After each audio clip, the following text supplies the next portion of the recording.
Good morning, everyone. Okay, today I'd like to share with you some thoughts on the topic of evolution, or maybe I should say good evening, depending on the time that you're watching this video. But more specifically, I'd like to touch on the subject of the fundamentalist controversy revolving around evolution in the Bible. Near the beginning of the 20th century, there was a trial referred to as the Scopes trial. This particular trial, which was to occur in Daytona, Florida, was held to bring to light the controversy of evolution and the Bible, and to solve, supposedly once and for all, whether or not the Bible was to be considered inerrant, without any error, and that every single word was to be accepted as it was, with no question, or whether or not science was at fault.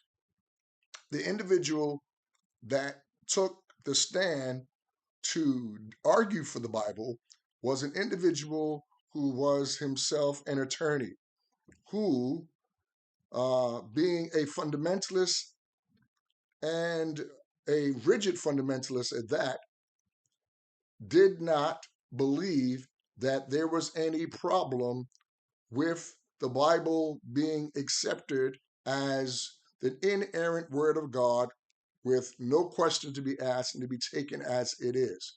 This particular individual, named William Bryan, went into this argument half-cocked. He wasn't prepared. But then again, uh, those on the other side of the spectrum who were contending with this individual uh, with respect to the legalities in the court were themselves somewhat unprepared because they could not understand or did not understand him, and he could not or would not understand or agree with them. I would dare say that both sides had some issues.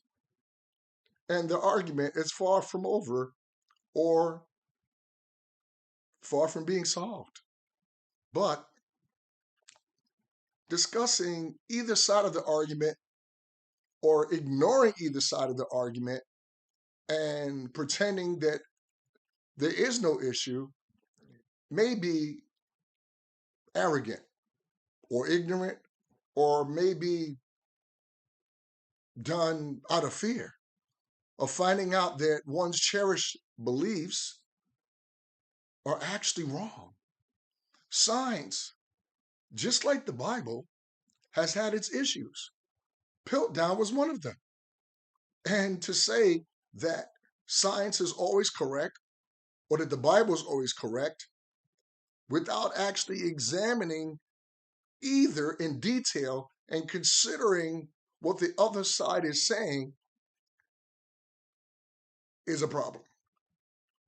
It is my hope that we would come to the understanding, those of us that do ascribe to the Bible, that it contains similes, it contains metaphors, it contains poetry, and to think that the Bible, which was written a few thousand years ago in a language which has terms in it that are no longer in current use, and we're dealing with translations, that's a problem. This is why we need to be more vigilant and more receptive to hearing other arguments and understanding that just because someone does not agree with us or we do not agree with them does not mean that we do not have any validity or that they do not have any validity in what they're saying. Whether what they're saying is because they are against the Bible or because they are actually for the Bible. It is my hope that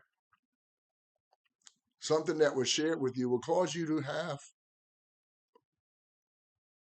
more questions.